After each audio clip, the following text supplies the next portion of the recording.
So why is onboarding so important? This is something that I've been hearing about a lot in the past few weeks when speaking to people, and that is onboarding. And it could be onboarding of clients, it could be onboarding of a process, and it could be onboarding of new employees. So you need to hire new people. Where do you even start? And people are reluctant to hire people. This is why this is so important, because of the investment that it takes up front. And it does take an investment. We can't take that away, but let's take away the confusion. So hiring, these are onboarding new clients. A new client comes in, and let's say you're a consultant or you're a SaaS. And when you have your existing customers, you give the best product or the best service out there, and you're confident about it and you're comfortable with it. But those are the ones that you already have built a relationship. What did it take you to get there? Something we forget. And a new client comes on and we're like, oh my gosh, why are they so hard? Why is it so difficult? Why are they missing so much information? We sometimes forget that it took us a lot to reach the existing status and situation with our current clients in whatever industry you are. So that onboarding is very stressful for you and for your client. How can we prevent that? And then there's onboarding of a new process. You're switching tools. You don't always realize it's going to take so long. You're the client being onboarded to a process, and you're just like holding your breath, like what's going to go wrong. So these three things of onboarding, where it comes on, and it really is stressful, and it could take a lot of effort and could really hurt your profitability because it's costing you so much in investment of time, of resources, of team members, and the outcome could be a failure. The software wasn't worth it. The team member didn't blend into the culture. The client didn't stay on. But let's be honest with ourselves. What's the main reason these processes didn't work in the first place? These processes could have been successful with a better onboarding process. If you had an onboarding process that the customer felt secure, trusting, taken care of, no surprises, no extra costs, no big failures that caused them losses, then they would start out on the right foot. They'd be a happy customer and easily slide into that existing customer with that safe, comfortable relationship. If you're onboarding a new tool, you sometimes invest so much in it and it's not working out and there's so much happening, they're just like, okay, forget it. It wasn't worth it. Or let's just come back to it when you have time. And when you're onboarding a new employee, why are they feeling unsuccessful? Why are they burnt out?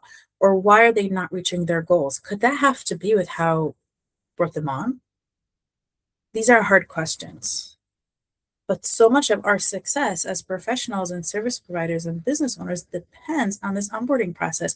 This onboarding process seems like only one little part of our whole funnel and our whole service life cycle, but it's the most important one. And there's a lot that can go into building a very solid onboarding cycle and process. And that's something that I build with my clients. But even before you do that, here are three things you could do today to make your onboarding successful. 1, set expectations. What's going to happen in this onboarding? You've done it many times, so you already know, oh, whenever there's an onboarding, it takes so long. Oh, okay. Let's now quantify that. How long does it take? So long is only because you thought it would take 2 days, but really took 6 weeks. So how about we reframe it as onboarding and setting the expectation that onboarding takes 6 weeks. Onboarding takes 6 weeks. Hey, that's fine. You could do that as long as you know, right? So onboarding takes 6 weeks, or it might take 3 months or 6 months or 2 days. Set the expectations. What happens? Is it collaborative? Will they need to give information? Will they need to learn something new? Will they need to go through a training? Will they need to sign documents? Will they need to put some projects on hold? What is going to happen? So all those expectations based on think back to the last 3 that didn't go so well and realize that came from lack of knowing what the expectations are. So now write those things down. It was so hard. We had to answer questions so many times. It took so much time from us. We had to mentor. We had to go back and forth so many times for documents. So write down, we're going to need XYZ documents. We're going to have to go through XYZ trainings. Figure out what those expectations are. Then once you know what those expectations are, you're going to be communicating them and you're going to be creating a process for them. So here's the list. I need these documents. Let's say you're an accountant, you're a bookkeeper, you're building us fintech SaaS, whatever it is. What are those things you're going to need from the client or from the person coming on? And document it. And then build a process. First, we do A, then we do B. You don't have trainings, they're bothering people the whole time. Build those trainings.